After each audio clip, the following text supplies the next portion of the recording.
Barry Manilow, the 82-year-old legendary singer-songwriter behind timeless hits like Copacabana and Mandy, has dealt another difficult blow in his ongoing battle with lung cancer, announcing on February 20th, 2026 that he is once again forced to postpone a significant stretch of his highly anticipated 2026 arena tour. The Grammy, Emmy, and Tony winning performer broke the news to fans through a heartfelt social media post, describing his most recent appointment with the surgeon as a very depressing visit, words that quickly spread across headlines worldwide. The story began back in late December 2025 when Manilow revealed that doctors had discovered a cancerous spot on his left lung, a finding that came almost by chance.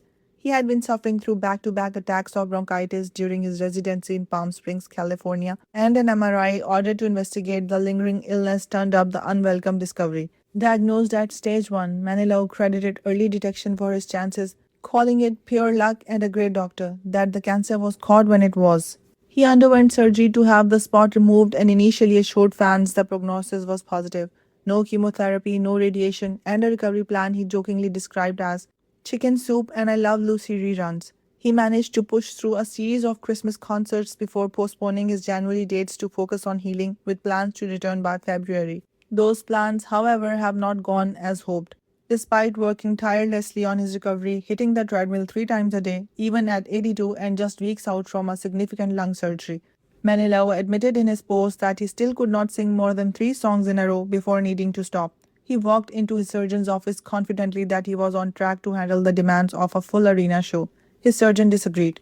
The doctor reportedly shook his head and told Manilow plainly that his lungs were simply not ready to sustain a 90-minute performance, and that attempting to push through the shows would be a risk he should not take. Manilow described the moment vividly, noting that his surgeon looked at him, then looked at the floor before delivering the verdict. As a result, all arena shows scheduled between February 27th and March 17th have been rescheduled. This marks the second round of postponements in as many months for the beloved performer, who had already pushed his February 12th through February 21st Las Vegas residency at Westgate back due to the same recovery concerns. Despite the setback, there is cautious optimism on the horizon. Manilow's surgeon indicated he would likely be ready to return to the stage for his Las Vegas shows beginning in the March. In his message to fans, Manilow was both emotional and resolute, acknowledging that his body knew what his heart was reluctant to accept, that he simply was not ready yet. He closed his post with a passionate promise, "But when I do come back, I will come back." The outpouring of support from fans has been overwhelming, with thousands of messages and phone calls flooding in. For now, the icon is focused entirely on healing, honoring his doctor's guidance, and preparing for the triumphant return he has promised everyone to wait for him.